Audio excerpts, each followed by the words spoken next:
képp koo xam ne bëgg nañoo topp bu abonné ci chaîne bii rek di Mbacke Kadior TV luñ dugal ci dana ko am en exclusivité.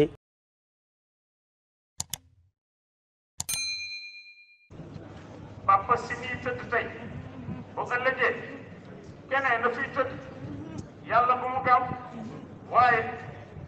li ñu xam ci moom fu mu mës a toog lu mu wax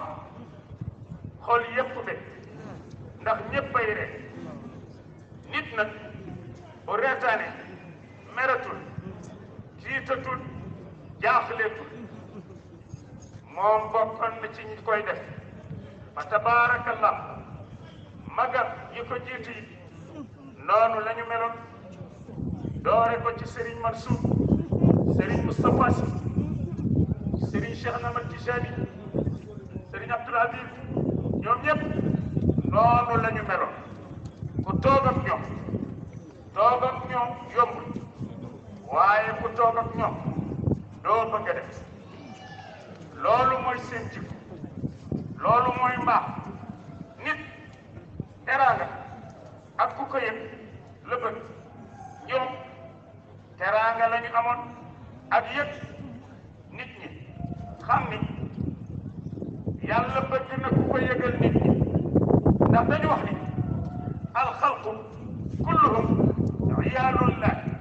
kon nag ku yebu yëg leen ndax yàlla yëg la dañu wax ni cereel jaboot ku ca bët ni doom ji yaa nguur kon teraanga yàlla ku ci bët yëgal ko njabootam ji ñun ñëpp ci njaboot ji lañu bokk fa tabaarakallah Serigne Abdou nag Serigne Pape si nag fa tabaarakallah moom li fi passé rek a yem kenn mënu koo wax ba mu jeex Serigne Abdoul Aziz radiyallahu anhu ba léegi nit ñaa ngi koy jaale kii njaalam kañ lay jeex jaal na fi ñu jaare Serigne Mansour jeexul ñu teg ca Serigne Cheikh jeexagul ñu teg ca Serigne Ab jeexagul ñu teg ci Pape Malick kañ lay jeex kenn xamul teg ci Sidi Ahmed si kenn xamul kañ lay jeex ñu ngi beesal njaar yooyu yëpp di leen ñaan kër ji ñu wàññi ko kër ji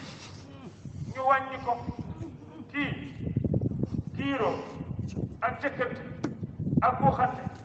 soxlaatu ko. asalaamaaleykum mbokk yi yéen ñi nga xam ne yéen a baaxoo ànd ak chaîne bii di Mbacke Kadior TV à partir d'aujourd'hui gën nañ koo yaatal ci YouTube bi